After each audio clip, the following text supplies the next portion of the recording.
India में एक तिकड़ी काम करती है, एक ट्रायो काम करता है। कौन कौन है इस तिकड़ी में? पहले हैं पॉलिटिशियंस, दूसरे हैं बाबाज, धर्म के ठेकेदार, और तीसरे हैं इन्हीं दोनों से जुड़े हुए धन्ना सेठ। अब इससे खास बात, इन तीनों ने मिलकर एक ऐसी व्यवस्था बनाई है, जिस व्यवस्था में हम और आप जैसे लोग बिना विचार किए, बिना सोचे समझे, बिना सवाल किए उनकी इस पूरी व्यवस्था को इसी तरह से चलाते रहे। और ये बात उनके हिसाब से सही भी है, क्योंकि यदि हमने सवाल करना चालू कर दिया, हमने विचारना चालू कर दिया, हमने सोचना चालू कर दिया, तो फिर ये व्यवस्था कैसे चलेगी भाई? वो सत्ता में कैसे रहेंगे? वो ऐशो आराम कैसे करेंगे? उनके हाथों में शक्ति कैसे होगी?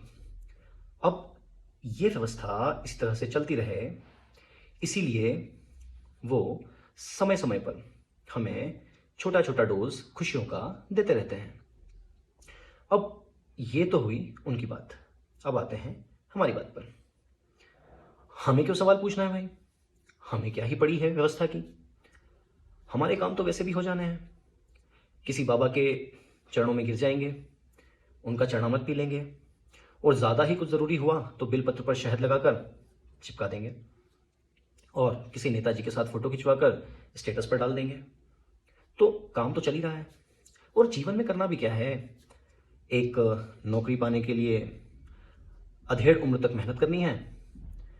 इसके बाद यदि शादी करनी हो तो उसी धन्ना सेठ के बैंक से लोन लेना है, और घर बनाना हो तो फिर से एक लोन ले लेना है, और ये जो लोन्स लिए हैं जीवन भर इनकी ईएमआई भरना है, और बहुत भी कुछ इत्यादि इत्यादि हमें काम है। सारे काम चल ही रहे हैं, तो क्यों सवाल पूछना है भाई? क्यों हमें विचार करना है? क्यों हमें सोचना है ना? सही कह रहा हूँ ना?